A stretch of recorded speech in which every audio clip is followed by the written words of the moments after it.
السلام دوستوں، میں ہوں بشارت حسین۔ امید ہے آپ خیریت سے ہوں گے۔ آپ لوگوں کا بہت شکریہ جو لائک کرتے ہیں، شیئر کرتے ہیں، فالو کرتے ہیں۔ یہ کسی نے سوال کیا ہے کہ جو اسپاؤس ویزا ایکسٹینشن کرتے ہیں تو اس کا کچھ انفارمیشن دے دیں کہ کتنے مہینوں کے ڈاکومنٹ یا جو چیزیں لگانی ہیں اس کی کیا کیا ریکوائرمنٹ ہے۔ تو یو کے اسپاؤس ویزا اگر آپ یو کے میں آلریڈی موجود ہیں تو آپ یو کے اندر اس کو ایکسٹینڈ کرتے ہیں۔ دو روٹ ہوتے ہیں، ایک 5 ایئرز روٹ ہوتا ہے، ایک ہوتا ہے 10 ایئرز روٹ۔ 5 ایئرز روٹ ان لوگوں کے لیے ہے کہ جو تمام ریکوائرمنٹ جو اسپاؤس ویزے کی ہیں اپینڈکس ایف ایم کے اندر وہ آپ ساری میٹ کر رہے ہیں۔ مثلا آپ نے انگلش ٹیسٹ جو ہے وہ پاس کیا ہوا ہے، آپ نے جو فائنینشیل ریکوائرمنٹ ہے وہ پوری کی ہوئی ہے، آپ کا جو ریلیشن شپ ہے وہ جینون ہے، آپ کے پاس اکاموڈیشن ہے، یہ ساری چیزیں اگر آپ نے پوری کی ہوئی تھیں جب آپ نے پہلی اپلیکیشن کی ہے تو آپ کو 5 ایئرز روٹ پہ دیا جاتا ہے۔ اگر آپ کے اس میں سے کوئی بھی چیز مسنگ تھی تو آپ کو سم ٹائم 10 ایئرز روٹ پہ ڈال دیتے ہیں۔ یا یو کے اندر بھی اب ہیں، آپ کی فرسٹ ایکسٹینشن ہے اور یہ چیزیں پوری نہیں کر رہے تو آپ کو 10 ایئرز روٹ پہ ڈال دیا جائے گا۔ تو یہ ہے کہ اگر آپ 5 ایئرز روٹ پہ ہیں تو پھر آپ کو 5 سال بعد انڈیفینٹ لیو ٹو ریمین مل جائے گی، اور 5 ایئرز کے بعد جب آپ کو انڈیفینٹ لیو ٹو ریمین ملتی ہے اور آپ کا جو اسپاؤس ہے، پارٹنر ہے، وہ برٹش ہے تو آپ اسی دن آپ نیچرلائزیشن اپلائی کر سکتے ہیں۔ لیکن اگر آپ کا اسپاؤس برٹش نیشنل نہیں ہے پھر آپ کو 12 مہینے ویٹ کرنا پڑے گا، اس کے بعد آپ جا کے نیچرلائزیشن اپلائی کرتے ہیں۔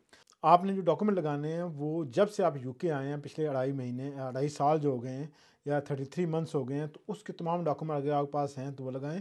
آپ کے ہسبینڈ یا وائف کے جو آپ کا پارٹنر ہے، اسپاؤس ہے، اس کے پروف آف ایڈریس، اپنے پروف آف ایڈریس، ڈاکٹر کا لیٹر، NHS، کوئی کسی قسم کا آپ کے پاس ہے وہ لگائیں۔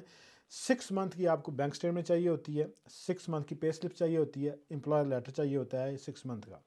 لیکن باقی جو پروف آف ایڈریسز وغیرہ آپ نے دینے ہیں وہ آپ کے جب سے یو کے آئے ہیں کوشش کریں کہ وہ سارے ڈاکومنٹ اگر آپ میکسیمم دے سکیں، اس کا فائدہ یہ ہوگا کہ آپ کی اپلیکیشن جلدی پروسیس ہو جائے گی۔ کیوں کہ آپ کے تمام جو انفارمیشن انہیں ریکوائرڈ ہوتی ہے وہ آپ نے خود ہی پرووائڈ کر دی ہے۔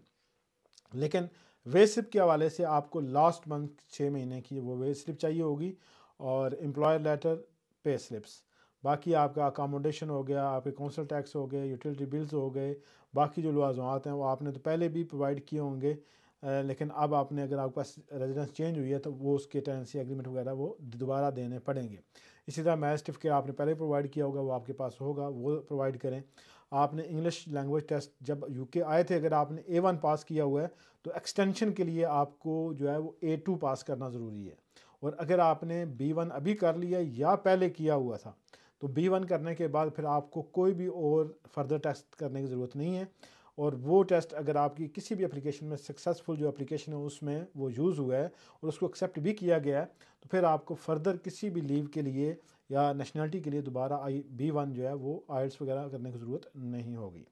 امید ہے کہ آپ کو آپ کے سوال کا جواب ملا ہوگا۔ دوسروں کے ساتھ شیئر کیجیے گا، اپنا خیال رکھیے گا اور ہمارے چینل کا بھی۔